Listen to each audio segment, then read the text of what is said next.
The world is under threat, not from aliens or terrorists or nuclear bombs, but from something much less obvious. For millions of years, nature was in charge of the earth, and all the waste from animals and humans would rot down and turn into soil. Soil helped to make the things grow for animals and humans to eat, so for millions of years it was the perfect recycling system.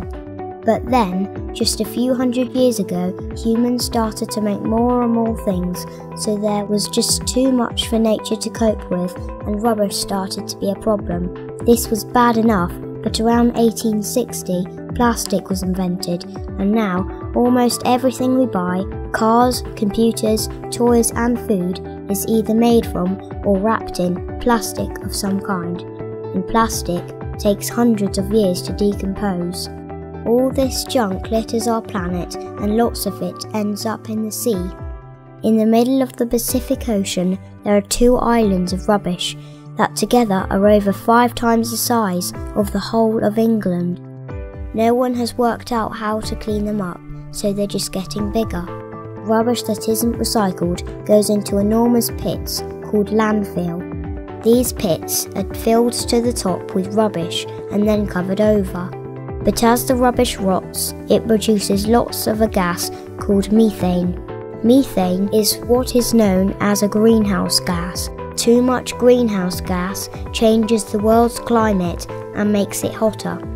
Also, nasty poisonous liquid leaks out, and this has to be treated like sewage to make it safe. Yuck! In Devon alone, the amount of rubbish going to landfill weighs around the same as 7,682 jumbo jets. What doesn't find its way to landfill is left around on the streets, in the countryside, or on beaches where it not only looks horrible, but it's a real danger for wildlife. One plastic carrier bag can split into lots of pieces, and if animals, birds or fish swallow these, it may choke them. Small creatures can get stuck in discarded bottles and cans and drown or starve. When it's hot, glass bottles can start fires, destroying huge areas of countryside. Then the risk of long-term climate change, which would make parts of the planet impossible to live in, is very high. So what can you do? Never drop litter. Remember, it doesn't just look horrible, it's a danger to wild and domestic animals. If there's no litter bin, then take it home. At home, help your parents with recycling your rubbish. If you have a drink from a can, put it straight in the recycling bin and save your mum having to do it. Do the same with paper and card. Better to let your parents deal with the glass bottles though. Learn about which plastics are recyclable. They should have this symbol on them if they are. Make sure they go in the plastics recycling.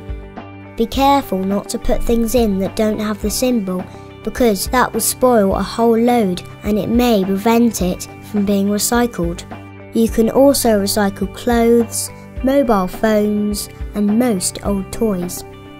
Every little bit that goes into the recycling bin means less in landfill.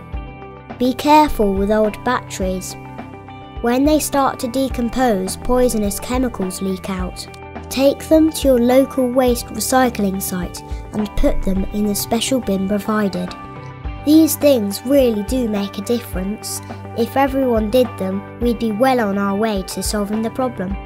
But if you want to do something on a bigger scale, why not see if your class or scout or guide group could organise a litter pick?